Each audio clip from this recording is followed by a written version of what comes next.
Hey, it's August 12th, 2023 on a Saturday. We're getting a late start. Thanks, Griff, not Ben, my producer. One didn't know and one didn't follow up. So, You're welcome. well, we could, assume responsibility, accountability, but you know how that goes this day and age. Nobody takes that responsibility. It's somebody else's fault. So we know how that goes. All right, my guest today is what we call special, the type A personality guest in here. It's Claire. Hi, Claire. How are you? Hi, thanks for having me. Oh, she's got a good voice out here. Claire plays basketball at Emory University in Atlanta and is awesome. She's our female Harrison Smith in here. She gets after it, so as usual, it lines up with the Wood Gym people, type A personalities. And she definitely has that. She's very type A personality. So, Claire, I always open up the show with one sentence. That's going to shock you. Is when did you know that you were different? You know, that's an interesting question because I think there's a lot of different ways you can go with this. But I think, a story kind of like sums it up perfectly for me. So this goes all the way back to kindergarten. Gym was always my favorite, obviously. And so the best days were when they brought out the ropes that, those ropes in the gym that you can climb up. And they have like those little, they help you out when you're a kid. You climb up those all the way up to the ceiling and then you come back down. And so in gym, they had two of these ropes and you could go side by side with someone else and you climb up, climb down, and then you go to your different station, whatever. And so one day I was going beside this other girl in my class. Her name was Maggie. Didn't have any beef with Maggie or anything, but we were going up the ropes and she was beating me. She was going up faster and down faster. And so I get all the way to the top of the gym. And the gym ceilings are pretty high. But I get all the way up to the top of the rope and she's already starting on her way down. She's about halfway down. And so I look at her, I look at the ground, and I just let go of the rope and drop all the way down to the floor. And my teacher was very distressed, wasn't quite sure why I did what I did. And she asked me, why'd you do that? And I was like, well, I wanted to win. And they called my parents in and everything, was like, this is alarming to us. She could have gotten seriously hurt. But, my parents were kind of just very not surprised that I had done that. But I think from that is kind of my intensity of just not wanting to lose, just kind of just dropping from the ceiling of a gymnasium rope kind of sums it up a little bit. Yeah, because you're supposed to go hand over hand down too, right? But everybody's so beat. Oh yeah, well I'm 5. Yeah, so after the climb, you just drop down. I'm 5, so dropping from the ceiling of a gym is probably not the safest thing to do. Yeah, I used to have a rope in my first gym like that, and I had to ditch it because people would take all their energy climbing up and then slide down or drop down, and that could have been bad for a couple. It wasn't the energy for me. It was just I didn't want to lose, so I weighed the cost benefit, and So I guess it goes back to what we talk about. Are you born that way or developed that way? Well, in telling this story, I don't remember it too well. I mean, I know what happened, but when I did it, it didn't seem like even when my teacher called my parents in and told them it was a bad thing?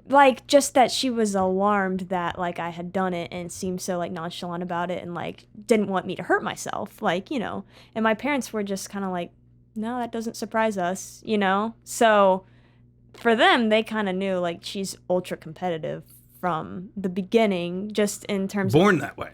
It seems as though. I mean that's what Louis Simmons is always about, born MFers or not. Well, because me and my brother would always compete growing up, just in terms of we'd play, games and even board games, just whatever. And he's not that way. Yeah, he's competitive, but also he avoids confrontation in that way of my parents had to tell him to stop letting me win some things because, he just didn't want anybody to be mad. And so he's obviously not born that same way. But we were kind of raised in the same environment, so. Right. So there's something in you. I mean, you're different. I've had you for 4 years, correct? Correct. Okay, you're one of the most high intense people in here. You demand everything out of yourself and everything out of me. Right. So you squeeze everything out of these workouts. At first, we thought, oh my gosh, she's an only lonely because I was surrounded by only lonely. She's dying. And this is straight facts. I don't know if I ever told you this.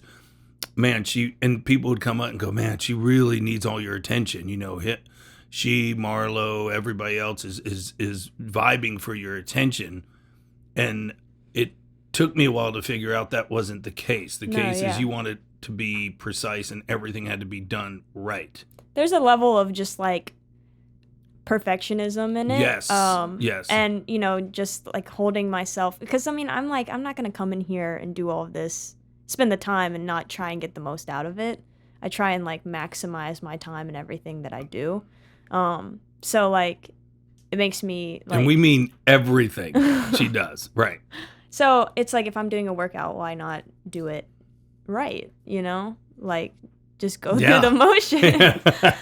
Like if you're gonna do it, just like make sure it's right. Right. Right. And you just take it to, I guess you would say, take it to another level, but shouldn't everybody do that? So why do you have to be pinned as taking it to another level? Right. And there's definitely like pros and cons to it. Like it's definitely like better, like it's good in some ways to be able to like not be so intense in every area, but also like greatest strengths can be greatest weaknesses. 100. So like it's helped me get to where I need to be athletically and in the classroom, things like that, but also like it does also translate into like when you're on vacation, it's hard to take a break and things like that. And so it's a give and take for sure.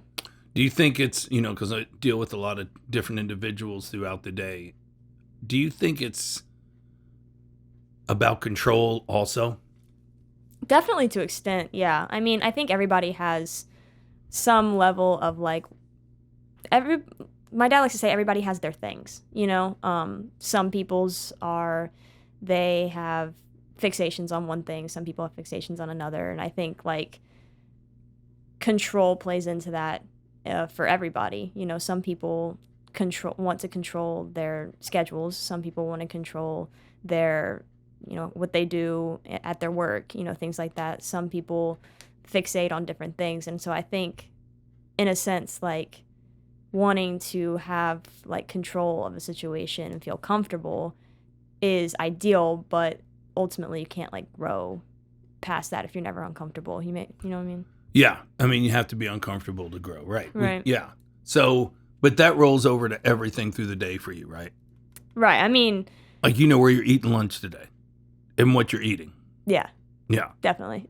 Yeah. And there's people who don't like, I'm a planner, that rolls into like school, that rolls into like workouts, like diet, things like that. Like I just like to plan and then I don't have to think about it. I don't want to have to like my mind can go somewhere else, if that makes sense, if I have a plan. Oh, yeah. Yeah. So you have a schedule through the day. Do you make your schedule at night for the next day, or in the next day you make the schedule? Do you write it down, or is it in your head? I started out like with school writing it down, but as I've gone on, I just kind of like go in my head and just kind of like plan out. And ultimately, like things don't always go exactly according to plan, but I feel like for me, having that like general guideline of like how I want my day to go, like it usually helps me like structure my time and like get my things done that I need to get done. Right. So going with the flow and adapt and adjust, if it's probably hard for you. Oh, definitely. Right. Definitely. Yeah. And that's something that I've had to learn like through college, especially like, you're not always on your schedule. And so, and with the basketball too, like traveling, like you don't always exactly get to do exactly what you want to do. And so it's definitely like if I can have things go exactly according to my plan, I'm going to do it 100%. Right. But, that's not realistic. So it's something that, I have to work on every day sort of thing. So the structure of college you actually like because your days, your schedule, correct? Oh yeah, definitely. I mean, I like I like having structure and like having a routine, but like even outside of when school's like not in session, things like that. I establish a different routine for the job I'm working, or whatever I'm doing during the summer, things like that. So my routine might look different in school or not in school, but I still try to mimic that kind of routine with the things that I'm doing, if that makes sense. Mm-hmm. So do you have what we have on the wall, a calendar? Do you have calendar? Do you have goals? Do you have dates? Do you know what you're doing through September to October to November? And, coming into your 5th year of basketball at Emory, have you set, I'm assuming you've set other goals for how you want to perform on the court, correct? Right. It might surprise you, but I actually don't have like a calendar or like a big schedule that like I write down everything on. I use the little like calendar app on your like computer or phone to put like the big things like a test, or I have my game schedule in there and things like that. But I don't have like a calendar where I like write down like do this at this time, like homework assignment due. It's only like the big things. And in terms of goals, like I definitely have goals set out for on the court and off the court for this year. And our coach is very, very good about like having those conversations early on with each individual, setting team and individual goals. And so I think that she's gotten all of us in the habit of doing that, to where it just becomes like normal. Even if you don't write it down, you already have those aspirations like in your head and you're working towards them. Yeah. So the structure to a flow state, because flow state is a huge thing on podcasts from what I'm listening to, is like let it flow when the time is right, God's time and God's plan. And then you find most of especially my female athletes, are so structured with their same routine, like the same routine of the time you get up, right, what you eat for breakfast, what time you leave to come here, to planning out your lunch, to what you're going to have for dinner and your day. So would you think that more people need more structure in their life? Because I find with social media, everything is entrepreneurship, free flow, and not. But if you really look at the people that are successful, they actually keep to a structure and have a plan. Right. I think that having a plan, having a structure helps you stay more grounded. It's kind of something that you can rely on day to day. I know that, more creative types tend to be those people who can live kind of in that state of flow. And I think that helps them with their craft too, as well. But like there are certain people whose minds work on that structure and are in occupations that have that kind of structure as well. So I think that even if you're living in the state of flow, I feel like there's still kind of like a state of structure within the flow that you don't really recognize. And so like I think it's forcing someone to have more structure when they like don't identify that way might be counterproductive for them.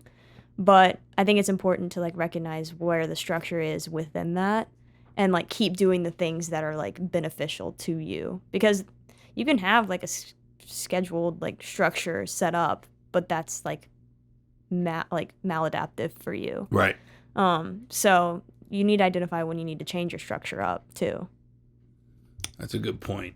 Yeah. So now you're taking your 5th year, you're want to be a doctor. Yes. So this summer has been all about applying and writing for med school, correct? Correct. So again, that's another goal of when did you want to be a doctor? So that kind of started, I would say I've always liked science in school. So like it's always kind of been in the back of my mind. I kind of grew up wanting to be a teacher originally. I'd say it really changed in high school. I had a lot of family members with like neurodegenerative diseases, and Parkinson's was in my family, things like that. So kind of witnessing my family members go through things like that made me more and more interested in like getting involved in things like that. And then the more I learned, the more classes I took, I saw that that's kind of where my brain was geared towards, and that was more evident in college for sure. Wow. So this is going to be our last kick butt summer for sport. So what does it look like next summer when you're finished with basketball? Will you train this intense? Will you train with the same schedule, the same? talking to other athletes, it's very hard from what I've heard, like the transition from Pivot. being an athlete to no longer being an athlete and having to kind of figure out how you're going to mimic that competitive nature that you just naturally have in sports.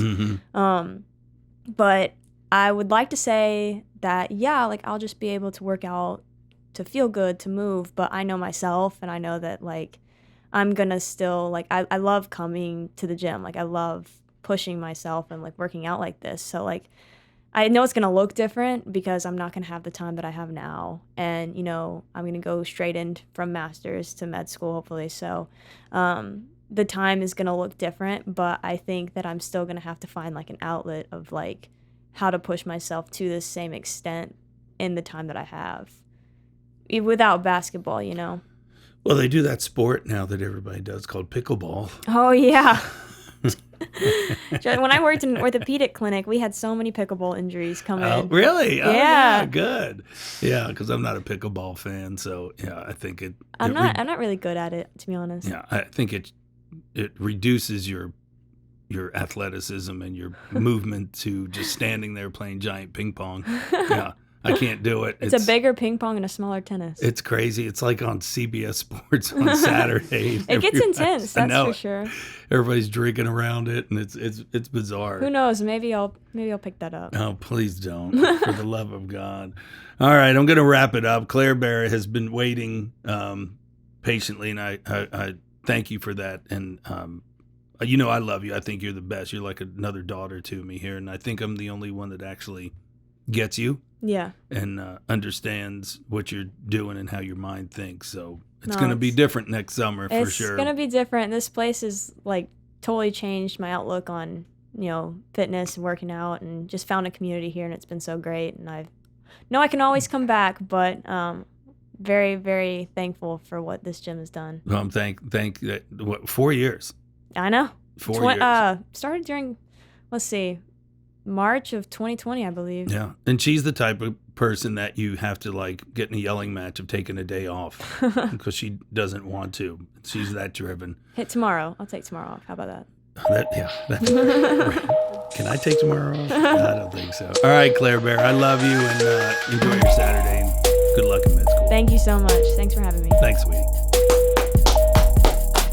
That was a good one.